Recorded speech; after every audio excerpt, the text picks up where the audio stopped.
주일마다 일어나는 한국 기독교 음악사의 기적. 찬양이란 하나님의 은혜로 거듭난 하나님의 자녀가 자신의 존재적 표현을 음악이라는 도구를 통하여 나타내는 것을 말합니다. 다시 말해 찬양은 하나님 자녀의 존재적 표현이라는 내용과 음악이라는 형태의 만남으로 구현됩니다. 그렇다면 내용과 형태 중에서 무엇이 중요할까요? 내용이 더 중요합니다. 왜냐하면 비록 내용이 모자랄지라도 찬양이라고 할 수 있지만 내용 없이 형태만 있다면 그것은 허구이기 때문입니다.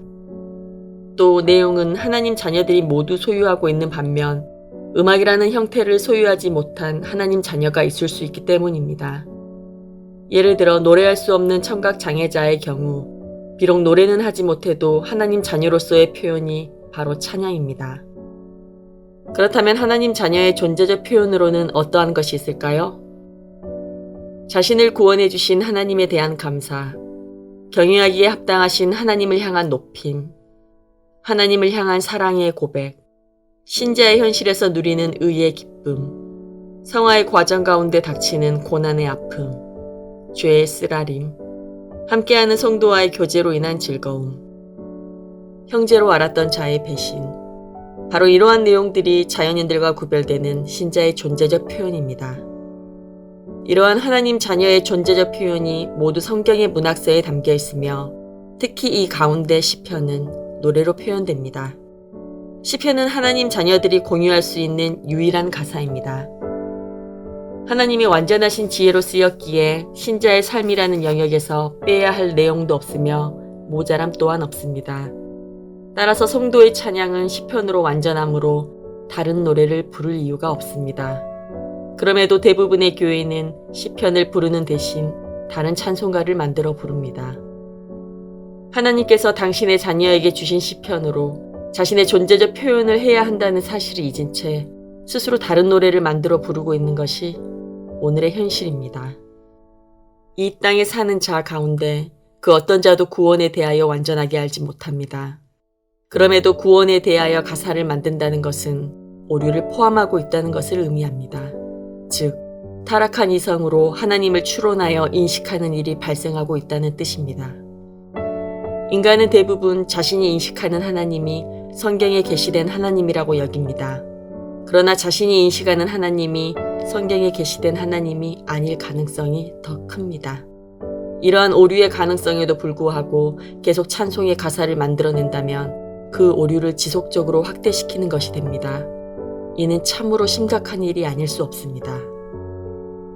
이러한 이유로 천국에서 만날 이 땅의 형제들에게 시편의 찬송을 부르자는 권면을 드립니다. 지금까지 만들어진 시편의 찬송은 말씀의 전부를 가사로 하거나 말씀의 일부만이 발췌되어 작곡되었습니다. 먼저 말씀의 전부를 가사로 할 경우 말씀의 내용이 어려워 올바른 뜻을 인지하기 어렵고 작곡도 단순해질 수밖에 없어 시편을 곡에 붙이지 않은 채 읽는 것에 비해서도 전달력이 떨어집니다. 또한 말씀의 일부만을 발췌하여 만들 경우 시편의 내용과 무관한 가사가 될 개연성이 있습니다. 그렇다면 어떠한 방식으로 시편의 찬송이 만들어져야 할까요? 시편의 내용을 잘 아는 사람이 알기 쉬운 내용으로 만들어 그 가사에 맞는 곡을 붙여야 합니다. 하나님께서는 이 시편의 찬송을 하나님 자녀들에게 주시기 위하여 하늘 기쁨 교회에서 3년의 기간 동안 이용우 목사로 하여금 시편을 설교하게 하셨으며 천재적인 작곡자 이소영 집사를 예비하셨습니다.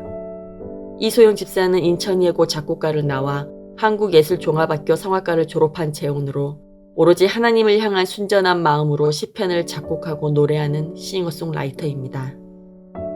지금까지 이소영 집사는 이용우 목사가 작사한 시편 찬양 20편을 작곡하였으며 150편에 이르기까지 하나님의 은혜가 계속되기를 기도하고 있습니다.